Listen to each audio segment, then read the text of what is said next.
Hello everyone, this is Roshni Sri Abhirami, a legal intern with Lexis and Company.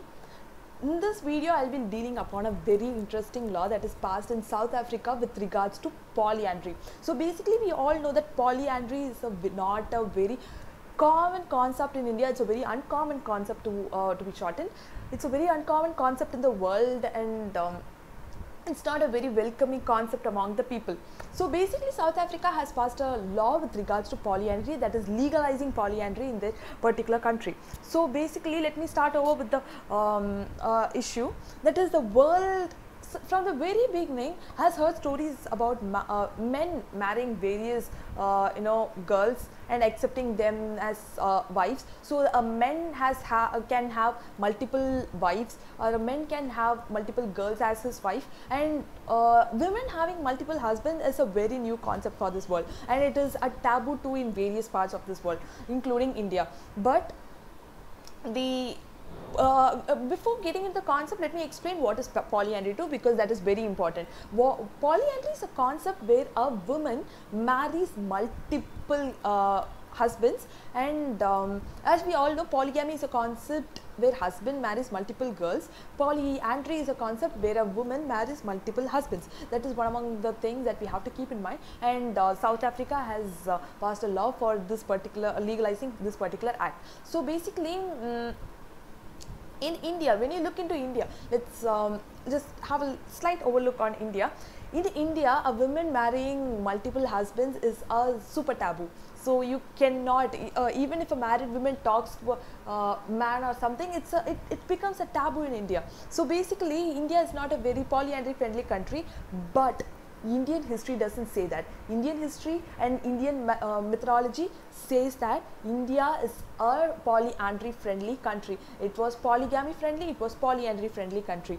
Basically, the very or excellent example would be Mahabharata, which supports polyandry. According to Mahabharata, Draupadi marrying 5 men was accepted by the by Lord Krishna himself, and also it wasn't a very huge taboo at that time. Krishna is considered to be the god of this particular country, and Krishna accepting this particular concept does show that the concept of polyandry has been prevalent in the past in India. This is one among the things that we have to keep in mind with regards to polyandry in India. Now coming back to South Africa.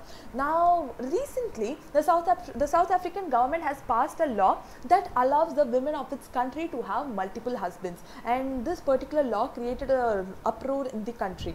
The Home Ministry of the country has come up with the green paper proposal containing the polyandry laws to be permitted in the country. Alright, so as I already said before, the polyandry concept is not very welcoming for this world. Okay, so the world is always ready to accept men marrying multiple girls or having multiple wives. It's always recognized by the world, and polygamy is recognized, but polyandry is not very welcoming part in this world. So South African men are not are not relieved to this particular concept. They are also men in the world, so they are also creating so many having so many troubles with regards to this particular law. And let me get deeper into what this South Africa's new polyandry law is about. The polyandry law proposal in South Africa is one among the many green paper proposals that seeks to make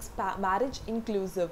Okay, so as I said before, it has been through a lot of controversies here and there all across the South Africa. So the paper for the proposal was prepared in the month of April and was open to discussions and suggestions from the public in the month of May. So basically, the government has sent out the green paper to the general public to get its opinions from the public and to get suggestions from the public in order to make any change to the law or something, and the proposals were accepted till the end of June month. Alright.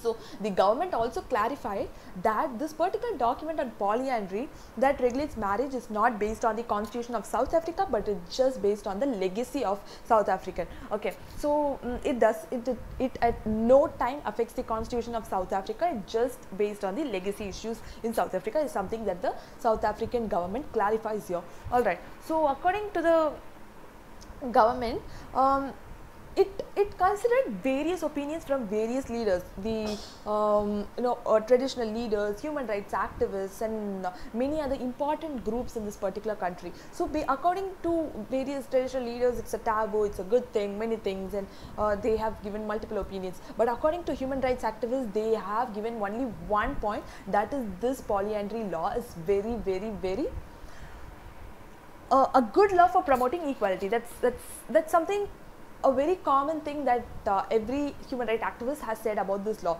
Okay, so they also, along with this, they also demand for a gender neutral system in this country. They demand for a marriage regime which does not have any discrimination based on sex, race, religion or culture.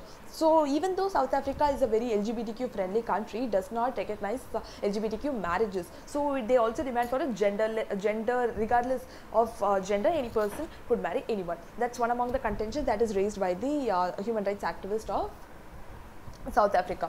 So now let me tell you what are the oppositions for this law. There are very, very, very famous people who oppose this law with regards to South Africa. A very famous TV personality, Musa Mesleku. He is a television personality from South Africa. According to him, polygamy will destroy the African culture. He says that polygamy will destroy the African culture. He also raised the questions on the future of the children who will be born to the women who are involved in polyandry. So he also says that a woman cannot take the role of a man. It is so unheard of. Will the man be expected to take her surname? So these are some statements that are very disturbing for any women in this world, because sometimes women developing is a problem for men at times at various parts of the world. So also, if you look into this particular thing, Musa Mesleku has 5 wives. Alright, he is involved in polyandry, and he has 5 wives, and he is still against polyandry, and it has no reason, just that he thinks it's not a part of African culture, and also that a man cannot take the surname of a woman, and so and so. So this particular opposition, I'm not all these oppositions I think are baseless. And also I have one, we have Reverend Kenneth from South Africa. He's a reverend, and he claims that polygamy to be a worldwide accepted practice. Polygamy is a worldwide accepted practice, alright, but polyandry is not. He also claimed that the women marrying several men won't work out because men are jealous and possessive in nature. This contention is raised by Reverend Kenneth. This is also baseless. And also Genif Hendricks, the leader of Islamic Al-Jama party, said that if such a law is passed, women will have to take the DNA testings on their children to know whose child it is.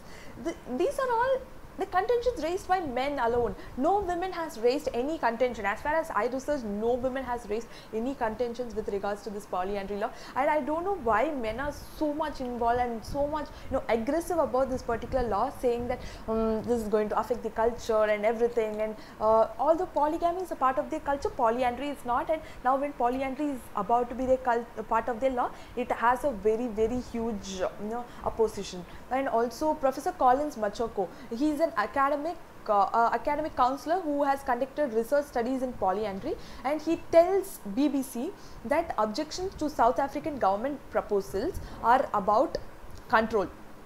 Okay, so basically men want their control to be positioned in that particular country. They always want the women to be under the people. African societies are not ready for true equality, and we do not know what to do with women we cannot control. So he says that according to African men, they always want to place their control over the women. So when such law is passed, it's going to affect them, and they have no law to they will have no rights over the women. So this is something that is said by Professor Collins Machoko, who is an academic researcher and who gave us interview with the BBC. So right now if I want all of you to think about this particular law, and if you have any opinions, kindly drop it in the chat box or just comment below. And thank you so much.